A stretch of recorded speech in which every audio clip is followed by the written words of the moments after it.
Tinanggap ng Iran ang pagkabigo matapos bumbahin ang pinagkukunan ng tubig sa Golpo na nagdulot ng digmaan sa lugar na mahalaga sa buhay ng milyon-milyon. No umaga ng Hulyo 17, 2020, tinamaan ng pag-atake ng Iran ang isang istasyon ng paglikha ng kuryente at desalinisasyon, nagdulot ng sunog, nagdulot ng malalaking pinsala at nagpatigil ng operasyon ng ilang unit ng kuryente. Nakontrol ang apoy kaya pumasok ang technical na koponan at na-activate ang mga emergency na plano.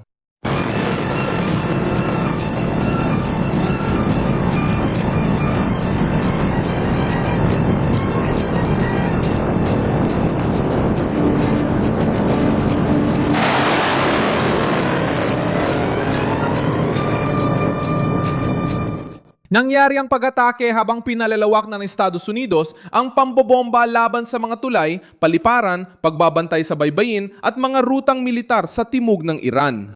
Dahil sa tensyon sa kipot ng Hormuz kung saan sinisita ang mga barko at napuputol ang lohistika, pinili ng rehimen ng Iran na atakihin ang estrukturang ginagawang inuming tubig, ang tubig dagat.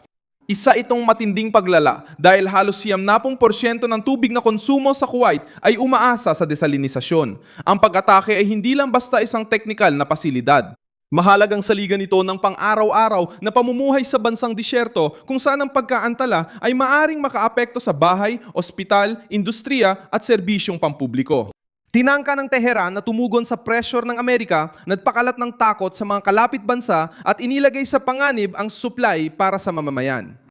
Bilang tugon sa pag-atake ng ZEWA, nagpakawala ang Iran ng mga misil at drone sa Qatar, Bahrain at Jordan. Nasira rin nito ang planta ng desalinisasyon sa Kuwait na mahalaga sa maliit na bansang disyerto. Iniulat ng medyang pang-estado ng Iran na nanawagan ang ministro ng Enerhiya na bawasan ng publiko ang konsumo matapos ang pag-atake sa infrastruktura sa Bandar Abbas at karatig lugar. Nagbabala ang Pangulo ng mga pag-atake sa tulay at planta kung hindi mababalik sa negosasyon ng bansa. Kinumpirma ng Ministry ng Kuryente, Tubig at Nababagong Enerhiya ng Kuwait ang pinsala sa istasyon. Iniulat ang pagtigil ng maraming unit ng paglika ng kuryente at nagsabing ginagawa nila ang lahat para maibalik ang operasyon. Iniugnay ng autoridad ng Kuwait ang insidente sa Iran. Pinagsasama ng planta ang paggawa ng kuryente at desalinisasyon na karaniwan sa Golpo. Kapag naapektuhan ang kuryente, nanganghani pa di produksyon ng tubig. Nakontrol ng Kuwait ang sunog, ngunit ipinakita ng insidente na maaaring malagay sa panganib ang dalawang mahalagang serbisyo ng sabay dahil sa isang pag-atake. Ang pagdepende ng Kuwait ang dahilan ng matinding pag-aalala sa opensibang ito. Halos 70% ng inuming tubig ng bansa ay galing sa dagat matapos dumaan sa mga prosesong industrial. Daang-daang planta ang nakapokus sa kahabaan ng baybayin, marami rito ay malapit sa mga pantalan, mga refineria at mga pasilidad militar. Mahigit 70% ng desalinisadong tubig sa Golpo ay ginagawa sa 56 lang na malalaking pasilidad. Kung magkakaroon ng sunod-sunod na pag-atake sa mga lugar na ito, maaring magkulang ng tubig ang buong mga lungsod sa loob lang ng ilang araw. Maaring itago o ilihis ang langis, pero ang inuming tubig ay walang ganoong palugit o reserba. Ang aksyon ng Iran ay dumating matapos ang panibagong serye ng pambobomba ng Estados Unidos sa timog ng Iran. Ayon sa Sentral na Command ng Amerika, tinarget nila ang 12-12 ng target na may kaugnayan sa pagbabantay sa baybayin, depensang panghimpapawid, lohistika ng militar at kakayahang pandagat. Ayon sa telebisyong pambansa ng Iran, hindi bababa sa 5 tulay ang tinamaan at ang mga pag-atake ay umabot din sa isang istasyon ng tren at paliparan sa Iran Shahar. Habang binabawasan ng Washington ang kakayahang makakilos ng militar ng Iran, gumaganti ang Tehran sa pag-atake sa mahahalagang estruktura ng mga kalapit bansa. Hindi ito kontrol, kundi tanda ng rehimeng na susukol at bumabawi sa pagkatalong militar sa pamamagitan ng pamimilit sa sibilyan. Noong Huwebes, 3 kargamentong barko lamang ang tumawid sa Kipot, kumpara sa karaniwang 125 bago ang digmaan. Malalaking oil tanker at mga barko ng liquefied natural gas ay tumigil na sa paggamit ng rutang yon sa loob ng mas maraming araw. Makikitang takot sa mga nakahintong barko, pagbabago ng direksyon at pagtaas ng presyo ng enerhiya. May isa pang barko na bahagyang nasira habang naglalayag sa daanang malapit sa Oman. Ipinahayayag ng British Maritime Center na isang hindi kilalang proyektil ang tumama sa barko, ngunit walang nasaktan sa mga tripulante.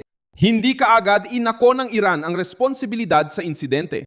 Kasabay nito, sumampa ang mga marine ng Estados Unidos sa isa pang oil tanker upang ipatupad ang blockade. May armadong lalaki na sumakop sa barko sa Golpo ng Aden malapit sa Yemen. Ngunit ayon sa mga source ng seguridad na nakausap ng Reuters, mukhang may kinalaman nito sa pamimiratang Somali at walang kumpirmasyon na kasali ang mga Houthi. Ang presyon sa dagat ay nagsasara ng mahahalagang ruta para sa rehimen ng Iran. Pinalihis ng mga Amerikano ang mga sasakyang dagat, pinawalang kakayahang maglayag ang isang barkong sumuway sa utos at sumakay pa sa isa para tiyaking nasusunod ang blockade.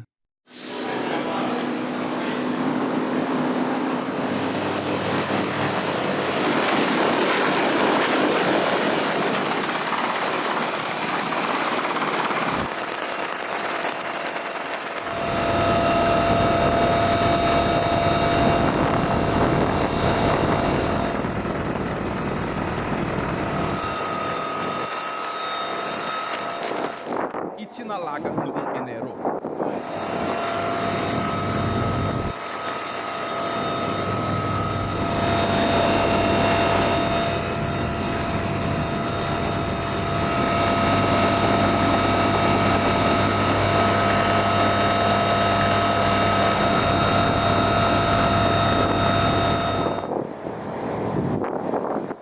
Layunin nitong bawasan ang pagluwas ng langis ng Iran at pigilan ng Tehran sa paggamit ng kalakalan sa dagat para suportahan ang kanilang operasyon. Sumagot ang Iran sa pamamagitan ng pagbabanta sa kipot ng Hormuz at sinabing maaring hikayatin ang mga Houthi. Kung mangyari ito, dalawang pinakamahalagang ruta ng pandaigdigang kalakalan ang sabay na malalagay sa panganib.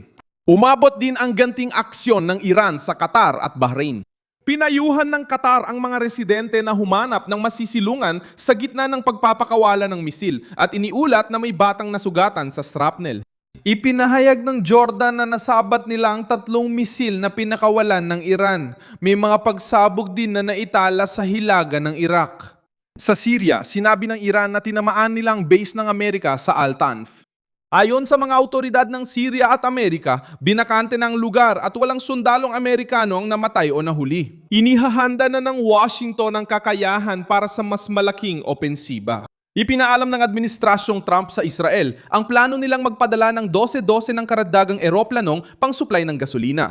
Ayon sa mga opisyal ng Amerika at Israel na nakausap ng Axios, nakatanggap si Donald Trump ng mga bagong opsyong militar at pinag-aaralan niya ang mas malaking pag-atake sa mga planta ng kuryente, pasilidad nuklear at iba pang mahalagang lugar sa Iran. Wala pang pinal na desisyon pero ang dagdag na suporta ay napapahintulot sa fighter jet na tumagal sa misyon at maabot ang mas malalayong target. Ang Estados Unidos ay may mga 30 ganitong eroplano sa Ben Gurion at halos ganon din karami sa Ramon Airport.